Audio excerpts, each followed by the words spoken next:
오늘 말씀의 제목은 섣부른 조언, 위험한 계략로 잡아봤습니다.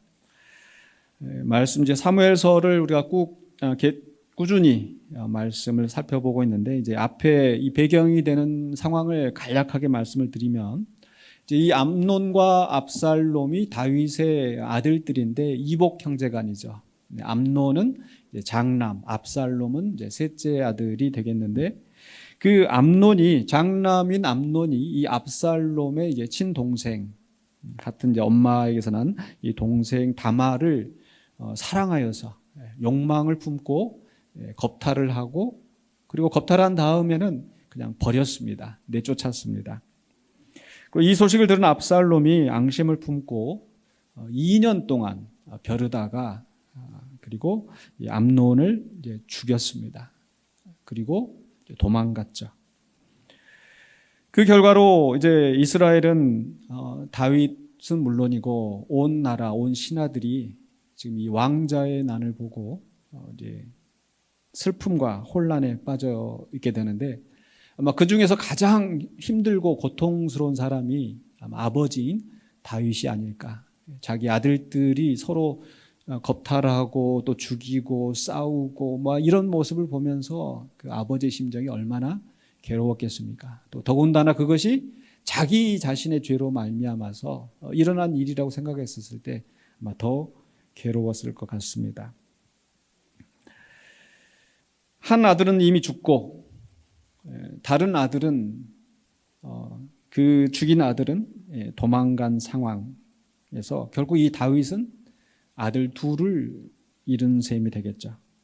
그럴 때 바로 이 요압이 나서서 이제 이 상황을 바꾸려고 개입하는 겁니다.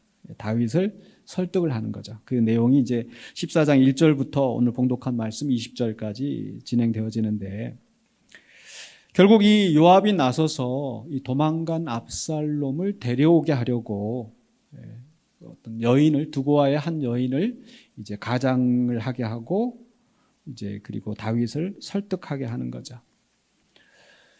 표면적으로 생각을 해보면 이것은 이제 이 압살롬과 이 다윗의 이 끊어진 부자 관계를 회복하게 하는, 또 화해하게 하는 그런 일이 아닌가, 또 좋은 의미로 생각할 수도 있겠지만, 그러나 그 결과로 결국 이후에 이제 15장, 16장 계속 펼쳐지는 이야기를 보면은 더 많은 갈등과 이 싸움이 벌어지게 되는 거죠. 그렇기 때문에 이 요압이 한 일이 좀 잘한 일인가, 꼭 그렇게만 생각할 수 없을 것 같습니다.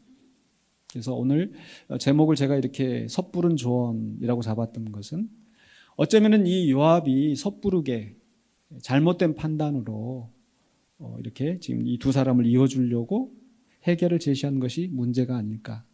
또는 그 좋은 마음으로 조언을 한 것이 아니라 뭔가 꿍꿍이를 가지고 이기적인 목적으로 이 일을 꾸며서 결국은 다윗의 집에 또 이 나라에 더 큰 근심을 가져온 게 아닌가. 그렇다면 그것은 이제 위험한 계략이 되는 거겠죠. 그래서 요압이 하는 행동은 그것이 좋은 마음으로 했다면은, 그런데 잘못된 것이라면 섣부른 조언이 되는 거고, 나쁜 마음으로 나쁜 목적을 가지고 이렇게 문제를 만들었다면 위험한 계략이 되는 것이죠. 그래서 오늘 이 요압이 한 일들을 우리가 살펴보면서 우리가 영적인 교훈을 찾고자 합니다. 먼저 첫 번째로 생각할 것은요, 왜 요압이 이런 행동을 하였는가라고 했었을 때, 그것은 이 형편을 바꾸려고 한 것이다 라고 하는 거죠.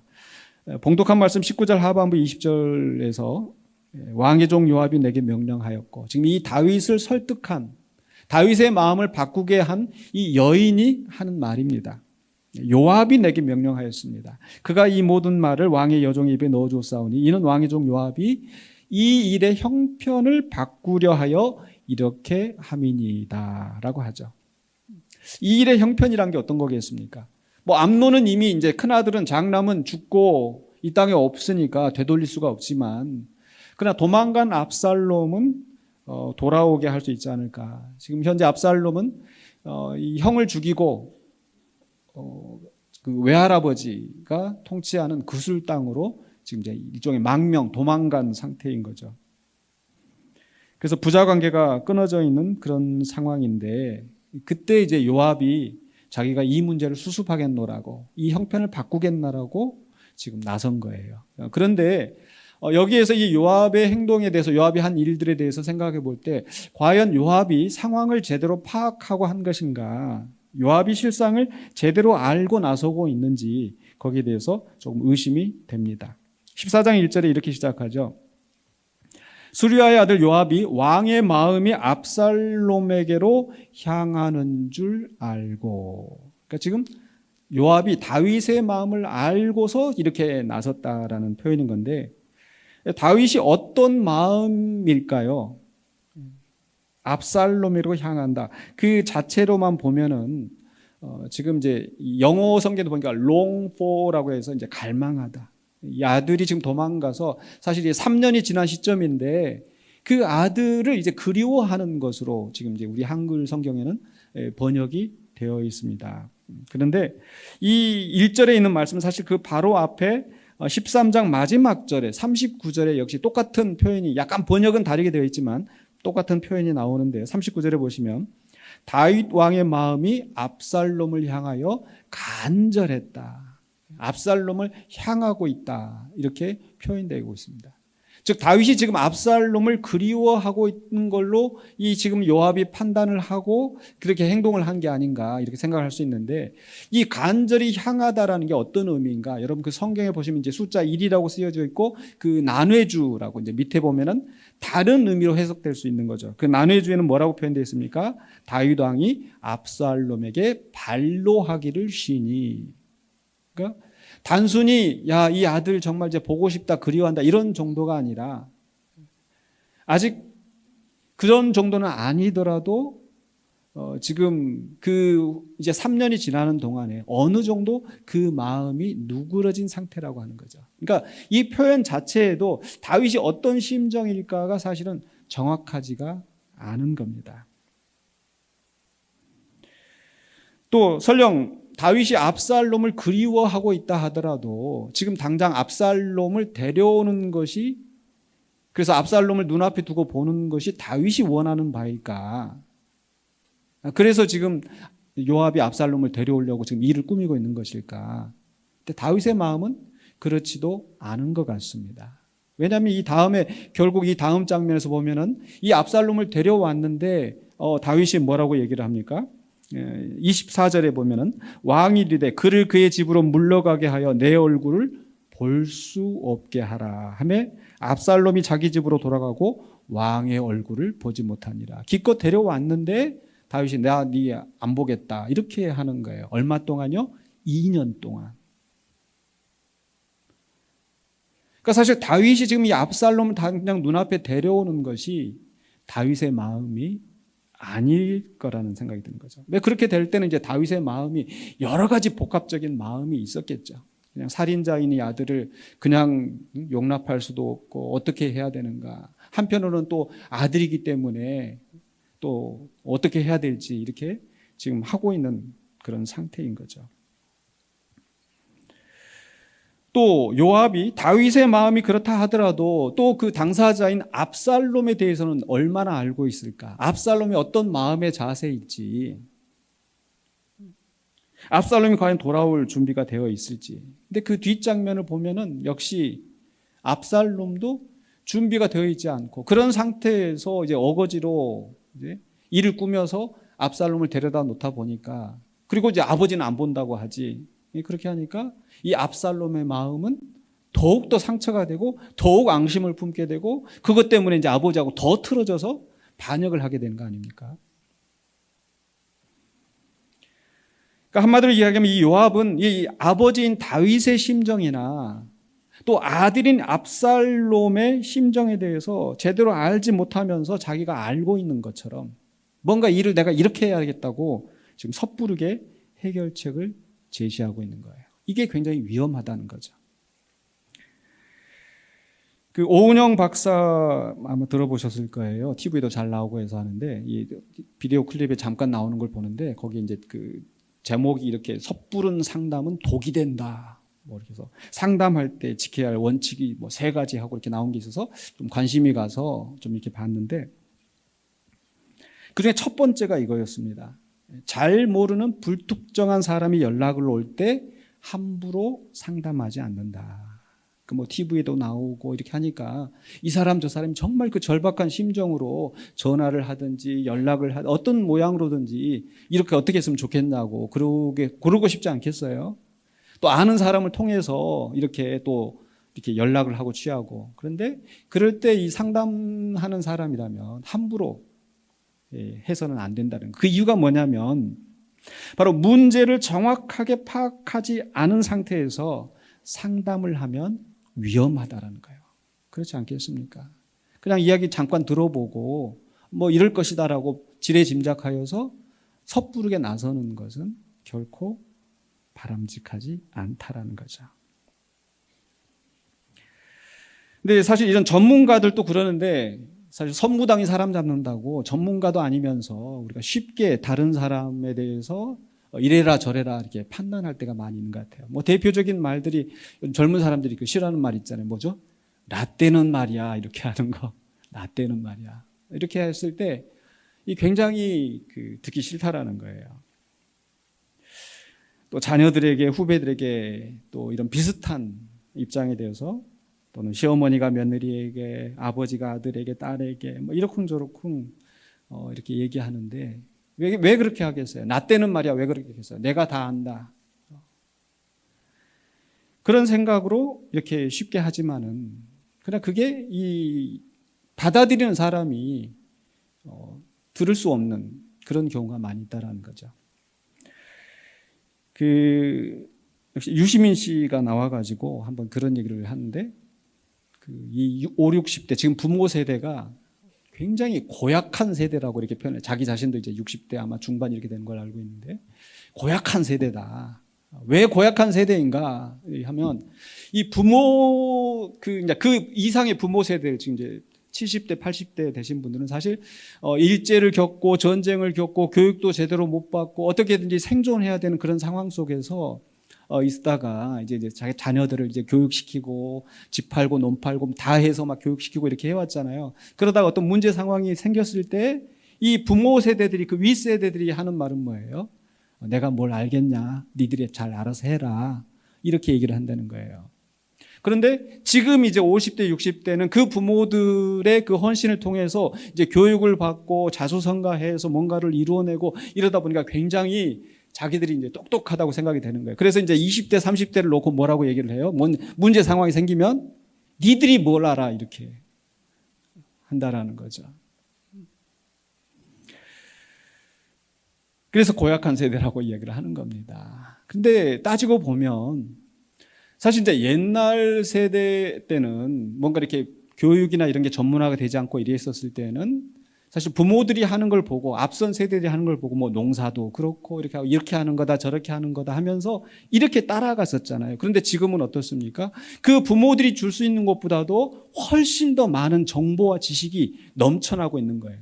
당장에 지금 이 온라인 인터넷에서 유튜브만 보더라도 무슨 뭐 농사 짓는 법 나오지, 뭐 요리하는 법 나오지, 뭐 심지어는 좀 뭐 이렇게 뭐 기계 고치는 거, 저도 그래서 그거 보고 나서 이제 기계 웬만한 건 다 고치는데, 그런 젊은 세대들 놓고 이 앞선 세대들이 자기가 경험한 것이 전부인 양 이러쿵 저러쿵 했었을 때,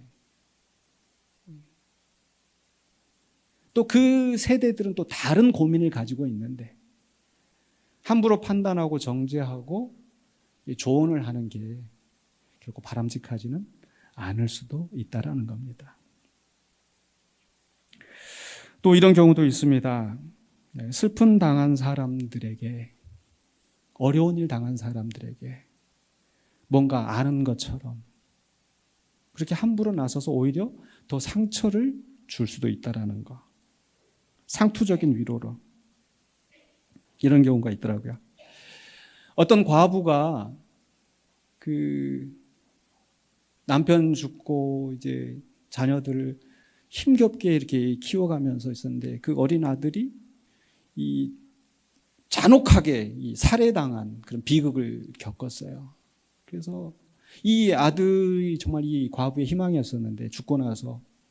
그런데 그 이제 아들이 죽고 그 장례식장 그 장면에서 이제 그 아들이 죽고 지금 저 우리 교회에서 하는 것처럼 흔히들 또 이제 이게 목사님하고 또 권사님들 집사님들 가가지고 이제 찬송하고 이렇게 일단 위로 예식을 하는 거예요.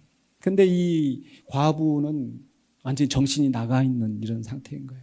열심히 신앙생활 하시던 분인데 그런 속에서 왜 이 아들이 이렇게 죽어야 됐는지 정말 그런 상태인 거죠. 근데 거기서 이제 그 한 이제 우리 아마 권사님이실 것 같아요. 그분이 와가지고 와서 이제 하는 얘기가 그 하늘에서 천사가 모자라가지고 하나님께서 당신 아들을 데려가셨나 보다고 그런 얘기 좀 들어보지 않으셨어요? 근데 그런 얘기를 듣고 이 과부에게 마음이 위로가 될까요?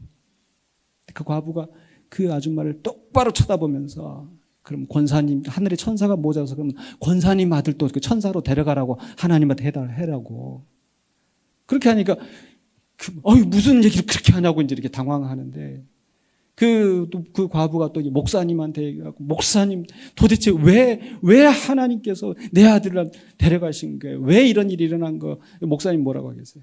제가 그것도 가슴이 좀 뜨끔했었는데 목사님이 다 하나님의 크신 계획이 있습니다라고 하니까 그 여인이 무슨 하나님의 계획이냐고 막 길길이 날뛰면서 바닥에 들어 눕는 겁니다.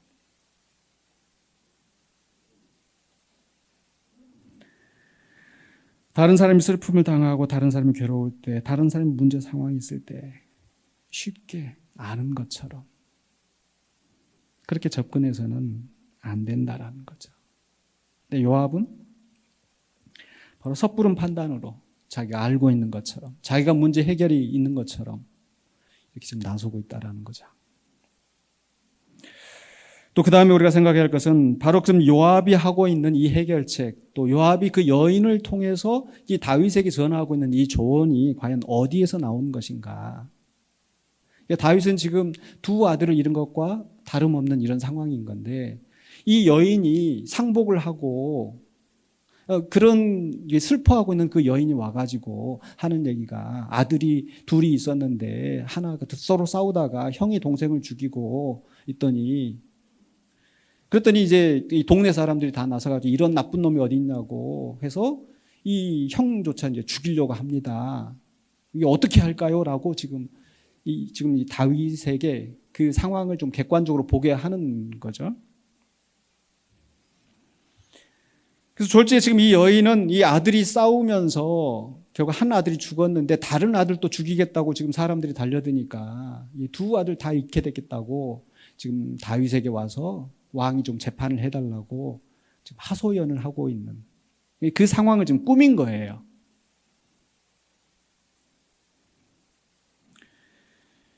근데 누가 이 일을 사실 꾸몄어요? 이게 어디서부터 나온 거예요? 2절, 3절, 14장 2절, 3절에 이 요압이 이 다윗의 마음을 알고 요압이 한 거죠. 드고와의 사람을 보내 거기서 지혜로운 여인 하나를 데려다 그에게 이르되 너는 상주가 된 것처럼 상복을 입고 기름을 바르지 말고 죽은 사람을 위하여 오래 슬퍼하는 여인같이 하고 왕께 들어가서 그에게 이러하게 말하라고. 누가요? 요압이 그의 입에 할 말을 넣어주니라.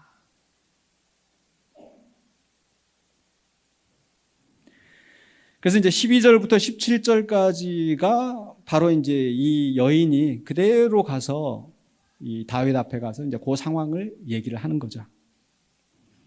다윗이 가만 듣고 보니까 이 뒤에 누가 있구나. 요압이 너와 함께 하였느냐? 요압이 시킨 일이냐? 라고 했었을 때 그 여인이 19절에 이렇게 대답하죠. 19절 하반부에 왕의 종 요압이 내게 명령하였고 그가 이 모든 말을 왕의 여종의 입에 넣어 주었습니다. 그러니까 이 말은 전부 다 요압이 내게 준 말이라는 거죠. 그런데 이렇게 비유를 들어서 다윗 왕이 그 왕의 자리에서 재판하게 한 상황이 사실 앞서도 있었죠. 바로 12장에서 다윗이 밧세바를 범하고 그 일을 감추려고 그렇게 해서 결국 우리아를 죽인 그 상황에서 바로 나단 선지자가 비유를 들잖아요. 부자와 가난한 사람이 있었는데 이 부자에게 손님이 찾아왔을 때 부자가 이 가난한 사람의 하나밖에 없는 그 양을 뺏어서 먹였습니다. 그랬더니 다윗이 그런 나쁜 놈이 어딨냐고 당장에 지금 벌을 줘야 된다고 그렇게 했던 그 상황에서 바로 당신이 그렇습니다라고 했잖아요. 비슷한 거죠. 그런데 중요한 다른 점이 있습니다. 그 나단 선지자가 그렇게 말한 것은 누구에게로부터 나온 거예요? 12장 1절에 여호와께서 나단을 다윗에게 보내사, 나단을 다윗에게 보내시니 그가 다윗에게 가서 그에게 이르되 한 성읍에 두 사람이 있는데 한 사람 부하고 한 사람 가난이 하면서 쭉 이야기를 하는 거예요. 다윗의 죄를 지적하는 거예요. 나단 선지자가 자기 이야기를 하는 게 아니라 하나님이 보내셔서 하나님의 말씀을 전하는 겁니다. 근데 요압이 한 이 말 속에는 하나님이 전혀 없어요. 자기 생각으로, 자기 판단으로 가서 이렇게 지금 이 일을 바꾸겠노라고 이야기를 하는 거예요. 그래서 우리는 누군가에게 조언을 할 때 정말 이 성경적인 근거를 가지고 하나님의 뜻이 무엇인지를 생각하면서 말을 해도 해야 합니다. 또 반대로 우리가 다른 사람의 조언을 받는 입장이라고 한다면 정말 그것이 성경적이고 하나님의 뜻에 합당한 것인가를 우리가 좀 짚어볼 필요가 있는 거죠. 또 이 요압이 이렇게 이 해결책을 제시하는 데 있어서 이 세 번째로 생각할 것은 그 동기가 무엇일까? 요압은 왜 지금 이렇게 굳이 나서서 지금 이 아버지하고 아들을 지금 이어주려고 하는 걸까? 그 동기를 생각해 볼 필요가 있는 것 같은데, 사실 바로 이 여인이 한 말 속에서 그 요압이 무슨 생각으로 일을 하는 건지 추정을 할 수가 있겠더라고요. 보면은 그 동네 사람들이 다 지금 이제 온 족속이 내 아들을 죽이려고 합니다라고 이 말을 할 때 여인이 뭐라고 표현을 하는 거 아니? 14장 7절에 보니까 온 족속이 일어나서 당신의 여종 나를 핍박하여 말하기를, 즉 나를 공격하고 있다라는 거예요. 왜 그런가?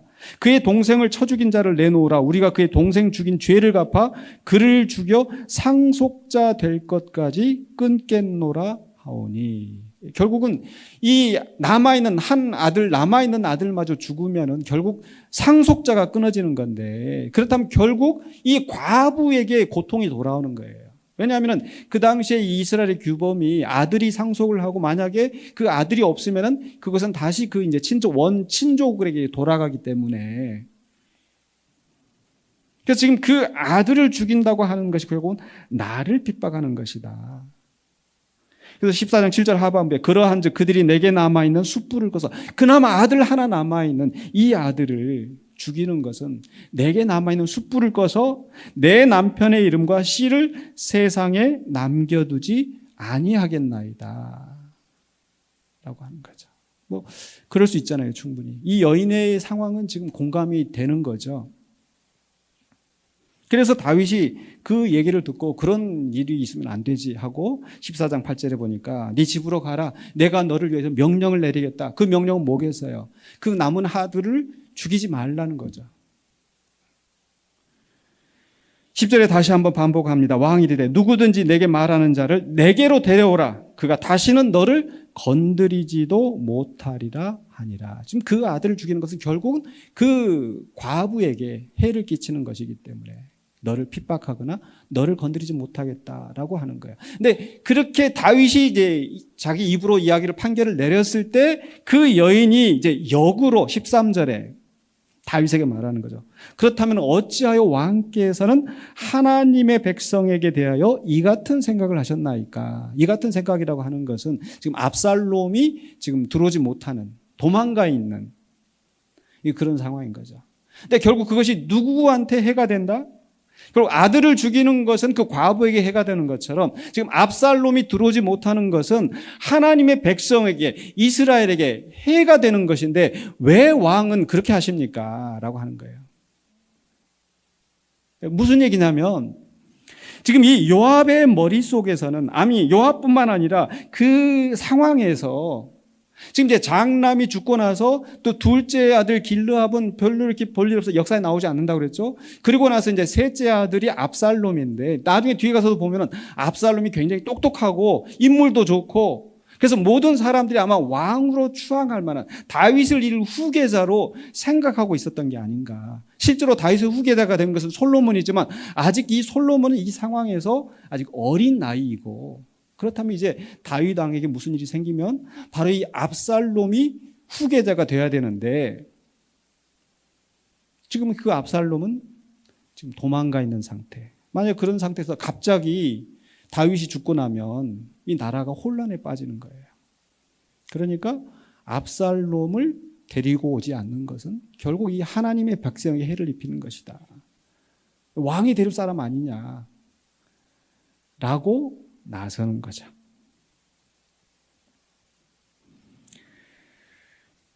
그래서 단지 지금 이 요압이 이 일을 하는 것은 뭐 이렇게 부자간에 서로 이렇게 사이가 안 좋으니까 이걸 화해시켜주는 이런 정도 일이 아닌 것 같아요. 왜냐하면 나중에 또 가서 보면은 이 압살롬이 반역을 일으켰을 때 다윗이 그 압살롬을 생각을 해서 압살롬을 죽이지 말라고 하는데 그 압살롬을 죽인 사람이 누군지 아세요? 바로 요압인 거예요.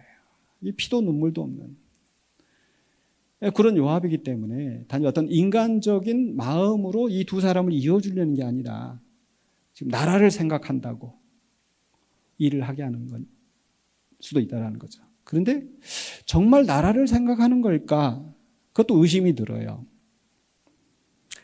즉 요압이 지금 일을 하는 것은 지금 다윗이 이러지도 못하고 저러지도 못하고 갈팡지고팡하고 있을 때 뭔가 자기가 해결책을 내서 공을 세움으로 다윗의 환심을 사서 자기의 권력을 더 키우든지 뭐 그런 꿍꿍이도 있을 수 있을 것 같고요. 또 다른 것은 이게 좀 더 설득력이 있는데 만약에 그렇게 해서 이제 다윗에게 일이 생기고 압살롬이 왕이 되면은 결국 요압의 위치는 어떻게 되겠어요? 1등 공신이 되는 거잖아요. 그럼 뒤에서 이제 또 온갖 권력을 또 휘두르는 겁니다. 그게 이제 이 요압이 그런 생각을 가졌을 거라고 추정하는 이유가 나중에 이제 압살롬이 죽고 나서 이제 열왕기서로 넘어가서 보면은 네 번째 아들, 압살롬 다음에 오는 이제 네 번째 아들이 아도니아인데 이 요압이 이 또 그 계획을 세워가지고 이 아도니아를 왕으로 세우는 그 역할을 자처합니다. 그러니까 결국 이 요압은 이 왕을 세워서 그 왕 뒤에서 권력을 휘두르려고 하는 그런 꿍꿍이가 있었던 게 아닌가. 그게 사실 요즘 우리나라 정치판 좀 시끄러운데 명태 때문에 지금 굉장히 막 시끄럽다고 막 이렇게 나오는데 저는 좀 이 말씀을 준비하면서 이 요압이 한 일이 좀 그런 그 명태균이라고 하는 그 사람과 좀 비슷하지 않나 하는 생각을 했었어요. 그러니까 뭐 20대 뭐 소젖자던 사람이 어느 날 갑자기 뭐 유명한 힘 있는 사람들을 만나게 되고 이리저리 그냥 머리에 굴려가지고 그 사람들을 자기 말에 굴복하게 하고 세상에 이제 오손 의원이가 그 국회의원한테 막 큰 소리 치고 막 타박하고 그렇게 하고 이제 그런 자기의 또 이제 막 해가지고 이 누군가를 또 이렇게 대통령으로 세워놨으니 그 뒤에서 얼마나 많은 또 큰 소리를 치고 뭘 하려고 했었을까. 그래서 누가 그러더라고요. 그 사람은 권력 중독자다. 그러니까 요압이 바로 그렇게 뒤에서 꿍꿍이를 부리고 그래서 제가 위험한 계략이라고 표현을 한 거예요. 그러나 결국 그것 때문에 나라는 더욱더 혼란해지고 결국 자기 자신도 이제 비참하게 솔로몬에 의해서 처형을 당하는 그런 지경에 이르게 됩니다. 그래서 요압이 한 일들은 결국 잘 알지도 못하고 하나님 뜻도 아닌데 잘못된 동기를 가지고 이 해결책을 제시했다라는 거죠. 그렇다면 그 다음에 우리가 생각할 것은 그렇다면 만약에 요압이 한 것이 잘못되었다고 한다면 이 깨진 부자 관계, 이 혼란의 상황, 그럼 하나님은 어떤 해결책을 만약에 원하셨을까? 하나님이 만약에 이 상황을 해결하신다면 그 부분을 생각해 봤을 때 저는 먼저 무엇보다도 생각이 드는 것은 하나님은 결코 섣부른 어떤 해결이나 어떤 쉬운 용서를 하지 않으셨을 것 같아요. 왜냐하면 하나님이 다윗을 어떻게 대했는지, 하나님의 마음에 합한 사람, 이 나라를 위해서 큰 일을 했던 사람, 근데 그 다윗이 실수하고 범죄하였을 때 어떻게 했습니까? 엄중하게 책망하시고 또 그 죄의 결과에 대해서 철저하게 책임을 지게 하시는 하나님이셨죠. 그래서 실상 이제 12장의 나단 선지자를 통해서 하나님께서 이 다윗에게 하시는 말씀이 내 집에 내가 너를 용서하긴 하겠지만 너의 집에 재난이 끊이지 않을 것이다. 칼이 끊어지지 않을 것이다. 결국 그 일들이 지금 이루어지고 있는데 왜 그렇게까지 하나님이 하셔야 됐었을까? 정말 하나님 무서운 분이시구나. 그런 생각 들지 않습니까?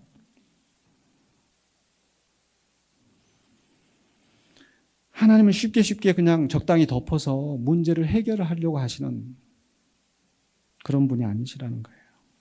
그래서 만약에 다윗이 또는 요압이 하나님이 원하시는 방식, 하나님처럼 문제를 해결하고 한다면 지금 당장 압살롬을 데려오는 것이 능사가 아니라 정말 압살롬이 또는 다윗이 그 죄에 대해서 철저하게 뉘우치고 회개할 수 있는 시간을 줬어야 되지 않을까. 만약에 그렇게 했더라면 조금 이야기는 달라지지 않았을까요? 당장의 눈앞의 문제들을 해결한답시고 섣부른 화해를 했던 것이 결국 잘못이라는 거죠. 누가복음 15장에서 탕자의 비유가 나오는데 이 둘째 아들이 아버지의 유산을 미리 받아가지고 다 탕진하고 어떤 지경까지 내려갔어요?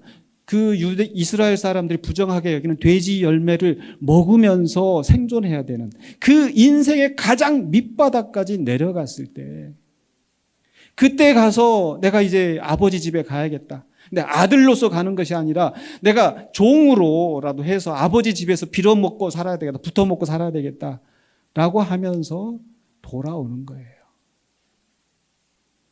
그러니까 적어도 압살롬이 정말 이방 땅에서 그런 고생을 하면서 그런 상황까지 만약에 가고 그리고 정말 진심으로 뉘우치고 돌아오는 상황이었다면 얘기가 달라질 수도 있었다는 얘기죠. 다윗도 역시 마찬가지지만 근데 그 부분을 조금 더 이제 그 다음에서 좀 더 깊이 살펴보려고 합니다. 어쨌든 다윗이나 요압이 섣부르게 지금 압살롬을 데려온 게 아닌가, 화해를 시도한 게 아닌가. 또 세 번째로 생각할 부분은요, 우리가 이 압살롬처럼 우리 죄 때문에 하나님과 원수가 되었을 때 하나님은 어떻게 우리와 화해를 하셨는가, 어떻게 우리를 부르셨는가. 우리가 쉽게 생각에는 하나님이 우리를 값없이 의롭다 함을 주셨다, 우리가 믿기만 하면 된다. 그럼 하나님 굉장히 쉬운 분이신가? 결코 쉬운 분이 아니십니다. 하나님 그냥 적당히 그래 내가 이제 너 용서해 주마, 너 이제 뭐 잘못했지만은 적당히 책임지지 않게 하고 물러서시는 것이 아니라 그 책임을 누가 지게 하셨어요? 사람이 질 수가 없으니까, 우리가 질 수가 없으니까. 그래도 우리를 사랑하셔서 어떻게 할 수가 없으니까 그 아들을 보내신 거 아닙니까? 그리고 그 아들이 그 책임을 감당하게 하셨어요. 그게 바로 로마서 8장 3절로 4절에 있는 말씀.